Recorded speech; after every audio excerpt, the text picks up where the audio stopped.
Good afternoon, and welcome to the DCTV News at Noon program.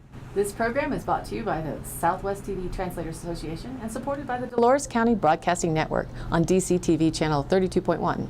The News at Noon program is the best assembly of news and local weather for the Four Corners region. Give us your feedback and news alerts at 677-4119. With all that said, I'm Kendra Cook and my co-host is Kelsey Kiesling and Jerry Tope with the weather. And now for March 29th, 2016, here's the news. From the Cortez Journal, in early December, a BLM ranger at Grand Staircase Escalante National Monument in southern Utah had a casual office conversation with a colleague about his frustration with how a holiday party was disrupting his day's work. 2 days later, he was in a Garfield County jail cell, purportedly for what he had said. The ranger, Jeff Ellison, was in his second year working with the agency. He came to Grand Staircase Escalante in 2014 and stepped into a hornet's nest.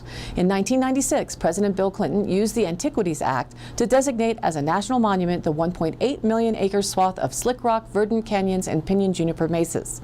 Because of the impacts the extra level of protection might have on grazing and coal mining, not to mention an ingrained disdain for federal control, many of the locals in this rural, Mormon-dominated area were furious. Most of those individuals still are. That makes being a federal employee a dicey proposition in this isolated area, and reports of locals and even elected officials intimidating or harassing BLM employees are not uncommon. Whether Ellison's arrest was a form of intimidation or a simple misunderstanding is not yet clear. During the conversation in question, Ellison brought up improvised explosive devices, weapons that are the choice for insurgents trying to do harm to U.S. military forces in Iraq and Afghanistan, IEDs. The co-worker apparently was uncomfortable with the banter, and 2 days later, Ellison's supervisor called him at home to let him know that he had to apologize. The supervisor also said he'd been informed 2 sheriff's deputies were on their way to Ellison's home. The alleged charges are a Class B misdemeanor of threats and violence and infraction of disorderly conduct. It is unclear if the incident is still under investigation or that the charges may have been dropped. Ellison now lives in California and has taken a new job. At the time of his arrest, the ranger had already planned to move away, but he says local antagonism towards federal management contributed to his decision. According to the Cortez Journal, a voicemail from the Bureau of Land Management project manager announcing the deferral of a 2,100-acre oil and gas lease sale on sacred land near Chaco Canyon prompted environmental groups on Tuesday to send out a news release lauding the decision. However, the celebration was short-lived as hours later BLM officials admitted an internal error. A coalition of local conservation groups released a statement entitled BLM defers fracking around New Mexico's sacred Chaco Canyon for third time, in which representatives praised the federal agency for putting off what they called a potential detriment to a treasured landscape. Deferring these parcels was the right and indeed the only legal defensible decision, Kyle Tisdale, an attorney for Western Environmental Law Center, said in a prepared statement. However, when the Durango Herald called the BLM office in Farmington, New Mexico, to confirm the delayed federal mineral sale, representatives were caught off guard. "We have not made a decision," said spokeswoman Donna Hummel. "I'm not sure where that came from." The San Juan Citizens Alliance Mike Eisenfeld told the Herald a BLM project manager in Farmington left a voicemail late last week divulging the information. The decision was made Friday to defer the 3 potential leases for the October sale until a later date, the project manager said in a voicemail recorded by Eisenfeld. Hummel said confusion among new staff members led to the mix-up. Hummel said the agency has until May 5th to determine whether to postpone or go on with the October sale, and as of Tuesday, no formal decision has been made. She said news release will be sent when a decision is formalized. From the Durango Herald, a 2-week civil trial involving the purchase of more than $4 million in bonds linked to a failed real estate development is nearing an end in the 6th Judicial District Court. Several area banks, including First National Bank of Durango, Mancos Valley Bank, and Citizens Bank of Pagosa Springs, accused developers and a bond underwriter of misrepresenting the merits and risks of investing in the project. The 3 banks are affiliated through common ownership. According to the complaint, First National Bank of Durango received a phone call in early 2006 from a bond salesman soliciting a bond offering supporting a residential community called Lincoln Creek Village to be located in Douglas County near the town of Parker in the southeastern Denver metropolitan area. The bond underwriter, Stifel, said the developers were affiliated with the largest multifamily building business in the Denver area, were widely respected, and always met their financial obligations. The bond underwriter and developers hosted a visit in early 2006 for First National Bank to a recently completed development that was to be similar to the planned development. They then visited the site of the planned Lincoln Creek Village, where First National Bank of Durango was assured construction was imminent. Developers planned to build 144 homes in 2006 and another 292 in the following 3 years. At full build-out, it would include a community center and other amenities developers promised. But in early 2008, the bond underwriter disclosed that the developers had built only 8 or 9 houses, and apparently none in 2006. In early July of 2008, the encumbered property belonging to the developer went into foreclosure. The defendants have blamed the recession and the housing crisis, but plaintiffs argue the bond underwriter and developers formed a civil conspiracy to misrepresent key facts about the proposed development. The defendants knew or should have known that the developers had no intent or genuine expectation to build the homes at the rate described, the complaint states. It also says they misrepresented a development loan, including the amount available for future borrowing. Additionally, the bond underwriter omitted financial statements that would have revealed the developers were undergoing financial stress.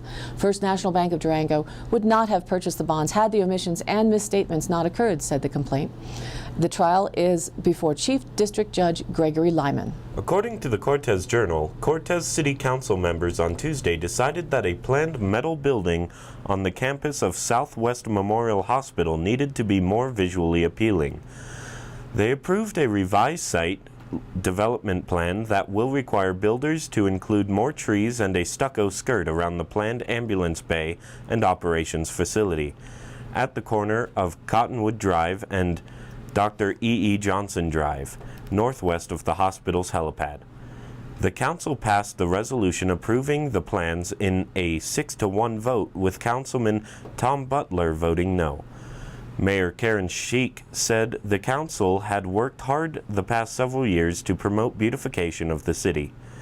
In November, county voters approved the hospital district's request for a limited sales and use tax by a 3-2 margin to help fund a $14.2 million capital improvement project for the 40-year-old medical facility. The 0.4% tax, 4 cents per every $10, would be applied to money spent in Montezuma County, but would exclude certain items like most food purchased in grocery stores, prescription drugs, residential utilities, and non-licensed farm equipment. Construction was expected to start in March. The ambulance and operations complex will feature 2 parts: a 5,400 square foot ambulance bay and 4,800 square foot operations facility, which includes offices and meeting rooms. The ambulance bay will contain a service garage as well as 4 large overhead doors, said project architect George Matocha. Hospital representatives said the stucco wasn't necessary and would be too expensive. Ralph Wagner, a representative of the hospital owners, said stucco would cost about $20,000, which might be better spent on health care concerns than on aesthetics. According to the Cortez Journal, a proposed marijuana growing operation at the former Metallics West building at 651 North Main Street in Mancos drew conflicting comments from residents and trustees last week at the Mancos Board of Trustees meeting. New Millennium Wholesale, LLC, applied for a special use permit for a recreational marijuana grow facility up to 5,000 square feet at the site, which is zoned light industrial. In the town's code, a grow facility of up to 2,500 feet is allowed in that zoning. Medicine Man has proposed to enter into a lease agreement with New Millennium to operate the grow facility, according to town records. The town board approved the special use permit with a 5-to-1 vote. Although the board approved the plans, the company still need to pursue a license from the state in order to start growing. According to design plans, only 3,150 square feet would be used for a growing facility. A vegetation room that would nurse plants in their initial stages of cultivation would occupy 875 square feet. The remaining 975 square feet would be used for offices, trim rooms, and break rooms. The building is over 34,000 square feet, but only 5,000 would be devoted to the growing operation. Other spaces in the building potentially would be available for lease to other businesses. Some citizens who spoke out at the meeting were opposed. Donna Schmidl said she lives on Sunset Avenue just south of the proposed facility. She said she has an allergy to marijuana, and most residents on her street didn't want a growing facility there. "We don't want a pot farm in our backyard," she said. Another resident said 2 marijuana dispensaries in town was enough. Stop putting pot places in town. Other citizens spoke in favor of the development, though, saying the operation would improve the property and bring 15 jobs, which the town sorely needs. The facility would not be growing plants that release pollen. The building plans call for air filtration systems that would migrate odors and include 10 large trees that would provide a landscaping buffer. The Board of Trustees last Wednesday approved a license renewal for another pot growing operation called the Bud Farm. According to the Cortez Journal, the recent snowfall has been a blessing for the north central Colorado ski resorts, but it also helps the state play catch-up in meeting growing water needs once the spring thaw begins. A relatively dry February and March after a strong start to the 2015-16 ski season resulted in slightly below average snowpacks. Area percentages of customary levels have varied from between the mid-80s to mid-90s ahead of this week's storms, which delivered more than 2 feet of fresh snow more than 72 hours in some areas of the north and central Colorado. That's led to an immediate impact and quickly bumped north central Colorado snowpack to greater than average levels at this point of the winter. It's important to the entire state that this precipitation arrives before too long, or it won't have the desired effect of satisfying its late spring and early summer water demands. That normal quota is critical for providing necessary water supplies for the multitude of uses throughout Colorado, as well as its neighboring states. Those uses range from drinking water and irrigation for farms to recreational activities such as fishing and rafting, even to hydroelectricity at the Glen Canyon Dam on Lake Powell in northern Arizona, where the Colorado River heads more ultimately flowing into Mexico's Gulf of California. The Colorado River, which runs through parts of 7 states, is divided into the upper and lower basins via the Colorado River Compact. In the upper basin are Colorado and Wyoming, New Mexico and Utah, and in the lower basin are California and Nevada. Portions of Arizona are in the upper basin and other portions are in the lower basin. And now, here's our weather report. Last week's March 20th to the 26th CO2 average was 405.62 parts per million. The week before was 404.74 parts per million. 1 year ago, 401.43 parts per million, and 10 years ago was 382.76 parts per million. As we look at our regional satellite image, the low pressure system slowly moving through will keep winds up and strong till later this evening, and then speeds will decline for the night and onward. Rain and snow will increase through the day. Temps will cool and snow levels will lower as the front continues moving through today. Winter weather advisories are posted for northwest Utah and western Colorado mountains today and tomorrow. Snow levels from 4 to 12 inches are expected at altitudes above the 7,500-foot level by tomorrow night. No significant amounts of snow or rain are expected at elevations less than that 7,500-foot level and for us here in Dove Creek in the Four Corners area. Beginning around 7 p.m. this evening, the wind speeds will drop and within 2 hours should have returned to pre-storm levels and stay there at normal low speeds until midday next Tuesday. Mountain snow showers will continue into Thursday, and the entire region will continue to be cooler until Friday. The storm over the Great Basin will move northeastward to the middle Mississippi Valley and Central Plains by Wednesday evening. The system will produce snow and lower elevation rain over parts of the Great Basin and northern and central Rockies, and then expand into parts of the northern and central High Plains tomorrow. Overnight, rain will develop over parts of the northern plains and move into the upper Mississippi Valley and upper Great Lakes by tomorrow morning. Over the upper Great Lakes, the precipitation will start as snow and change to rain tomorrow morning.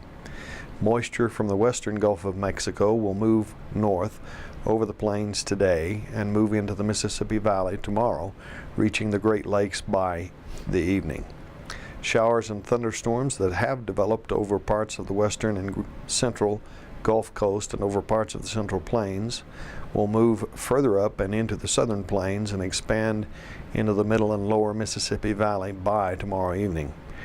Upper level energy moving over parts of the northeast will produce light snow today over the region ending this evening.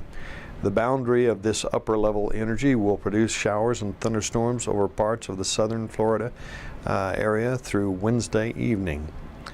For our 5-day forecast, tomorrow's high is expected to be mid-40s. Thursday, the lower 50s and warming to the mid-60s by Sunday. Low, mild breezes and increased sunshine for Friday and the weekend will make good spring days for all your favorite outdoor activities. Nighttime temps are to be from 20 to just below freezing by Sunday night.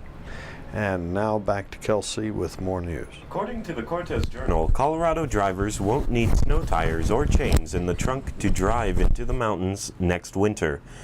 A bill to require adequate tire traction from October to May through the Rocky Mountains leading interstate highway failed Thursday for the second consecutive year. The Republican-controlled Senate Transportation Committee defeated the proposal 3-2. Republicans have called the snow tire requirement unnecessary, even though Colorado's ski resorts and transportation officials strongly supported the idea. "This is the best feel-good bill I've ever seen, but it doesn't do anything," said Senator Ray Scott, Republican of Grand Junction. Scott pointed out that he travels the mountain highway regularly to get to the Capitol in Denver and that highway officials have the tools they need now to order passenger vehicles to have all-weather tires or chains in the trunk. Colorado requires commercial trucks to carry chains during the snowy months, but passenger vehicles are required to have adequate tire tread only when highway officials declare a snow emergency. That happened more than 150 times last year, prompting Republicans to call the change unnecessary. Reported in the Durango Herald, Colorado Senate Republicans on Monday advanced legislation that is part of an effort to clarify the state's authority over federal public lands. The bill brought allegations to ulterior motives to advance a conservative agenda, which resulted in a stern rebuke from the legislation's sponsor. The measure would clarify that the state has jurisdiction over federal lands to manage emergency situations such as wildfires. Similar bills have failed in previous legislative sessions. The bill this year passed the Senate State Veterans and Military Affairs Committee on a party line vote Monday and heads to the full Senate for debate. The legislation faces an uphill battle if it advances to the Democratic-controlled House. Republican Senator Kent Lambert of Colorado Springs introduced the bill in response to the deadly 2012 Waldo Canyon fire, which he said could have been more quickly contained if local authorities had the authority to act. Lambert said the federal government blocked our county sheriff in El Paso County from fighting this forest fire before it got out of hand. What's the result? 356 homes destroyed and 2 lives.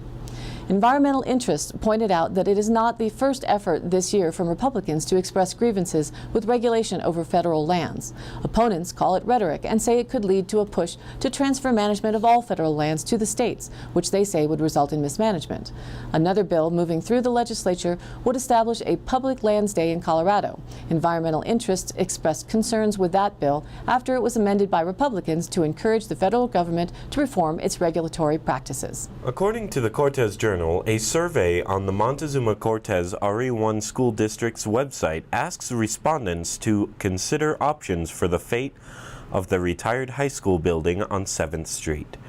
The survey, posted Friday, lists 4 options for the old high school and asks people to say whether they agree or disagree with each. All the options on the survey have been discussed previously in various task forces and school board meetings. One option would see the district keep the building and try to find funding to repurpose it for district offices, many of which currently are located at the Downey School at 400 North Elm Street. This option would cost the district $500,000 at minimum, according to school officials. The cost would include installing fire doors to close off sections of the building impacted by asbestos, as well as HVAC and other required maintenance work. That amount hasn't been budgeted in the district finances, RE1 Finance Manager Wendy Everett said at the task force's meeting March 24th. A second possibility would have the district try to find money to remove asbestos and demolish the building. The estimated cost for this option would be $1.8 million to $2.5 million, far over the amount the district originally budgeted. A third option would see $1.8 million, which has been set aside to build a stadium at the new high school, be reallocated to fund asbestos abatement and demolition of the old high school. That amount likely wouldn't cover the total cost of the abatement and demolition, though. It wouldn't be enough to fund the construction of a new stadium either. A fourth survey option would see the district put that money toward new stadium construction as planned, as well as attempt to raise an additional $1.5 million to cover the total cost of stadium construction.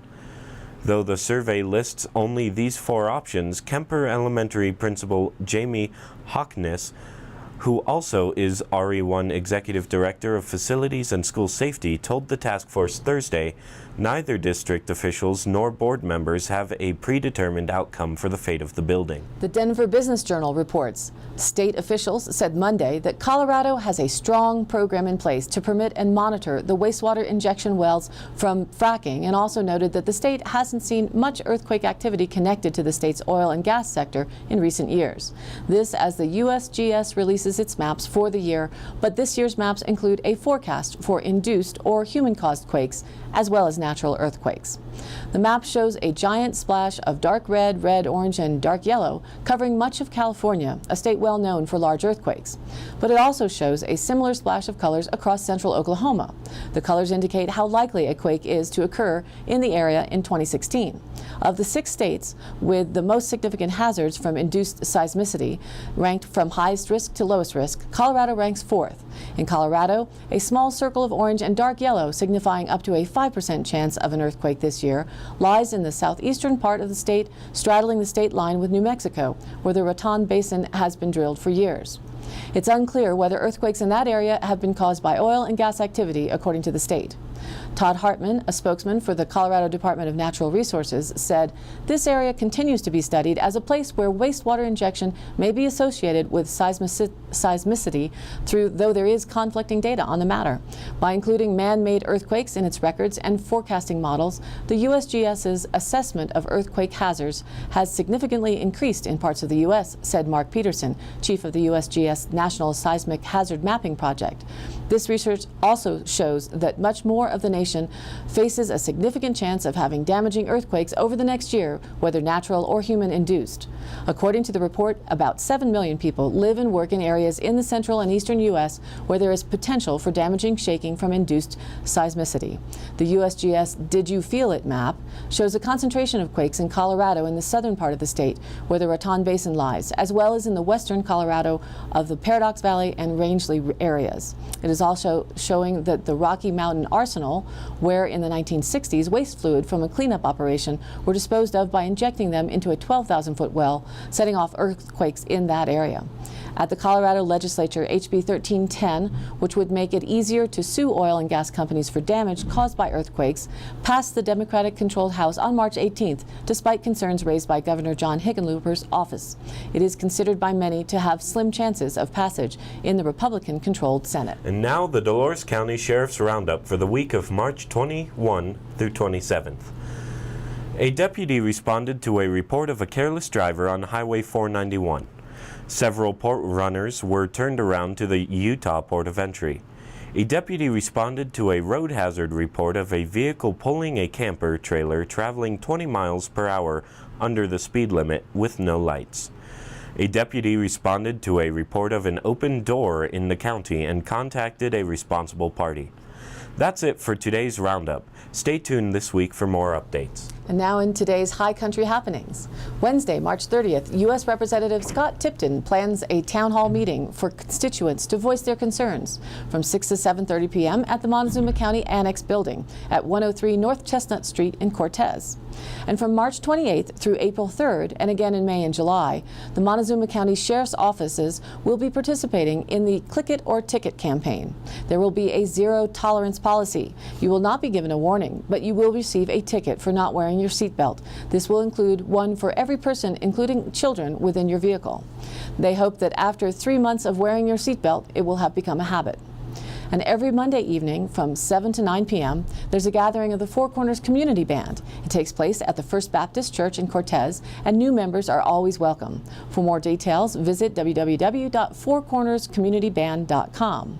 Coming up next week on Friday, April 8th, the Lindells will be performing at the Sunflower Theater in Cortez. The show starts at 7:30 p.m. Tickets are $12 online or $15 for the remaining tickets at the day of the show at the door. This will be an intimate folk-style show in the Sunflower living room. And for my end note, if you think it's windy outside, which it is, we are also experiencing a solar wind. A stream of fast-moving solar wind is buffeting Earth's magnetic field, and this is causing intermittent auroras around the Arctic Circle. NOAA forecasters estimate a 20% chance of geomagnetic storms today, March 29th, on Earth as it exits the solar wind stream. And we'd love to share information about what's happening to support all of the regional groups, individuals, and communities, so please let us know your event by sending an email to dcbnnews@gmail.com or call the station at 677-4119, and we're adding all of the High Country happenings onto our Facebook page. Again, thanks for tuning in. This program is aired live at noon and rebroadcast at 2:30 and 8 p.m. on Channel 32.1 Dolores County, on Channel 30.4 in Montezuma County, and their cable Channel 5. And you can rewatch the broadcast on YouTube at the DCTV News at Noon channel, and please like us on News at Noon Facebook page and follow us on Twitter. For Kendra Cook, Jerry Tope, and all those who are working to bring you the DCTV and News at Noon program from Dove Creek, USA, I'm Kelsey Kiesling. See you next time.